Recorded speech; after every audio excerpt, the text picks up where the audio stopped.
kita lihat dalam hadis Nabi SAW, Nabi ada menyebutkan bahawa ibadah korban yang kita korban tadi tu kan menjadi satu amalan yang paling disukai Allah.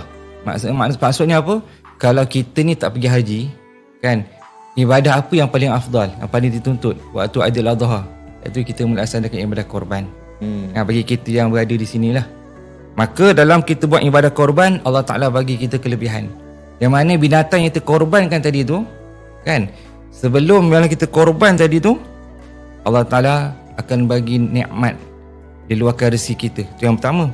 Yang kedua, ketika mana dibuat korban, Allah SWT sebut pada hari kiamat nanti tentang korban tadi akan dibangkitkan dalam keadaan tanduk dia, quruniha kan, tanduk dia, wa azlafiha, kuku dia, dan yang kedua wa asy'ariha, bulu dia akan menjadi saksi depan Allah tadi, termasuk wa annad dam, termasuk darah tu. Dalam hadis Nabi sebut sebelum darah tu tumpah ke tanah, dia dah sampai pada Allah Ta'ala dah. Allah, Masya Allah.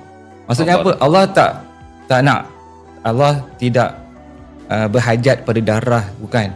Tetapi Allah Ta'ala jadikan dia sebagai saksi bahawa inilah korban yang kita buat. Subhanallah. Dan disebutkan dalam hadis tersebut, fatibuhu biha nafsan, yang mana ketika mana kita buat ibadah tadi, Nabi kata perelokkan ibadah tu. Fatibu, perelokkan ibadah korban tadi tu supaya apa? Kan kita persembah depan Allah yang terbaik. Sebab tu bila kita pilih lembu, kan, kalau lembu lah, kalau unta, pilih binatang yang terbaik. Kan? Sebab tu syarat sah binatang korban ni, Maksudnya yang sempurna lah, yang sempurna, sifatnya, tak boleh cacat. fizikalnya betul sempurna.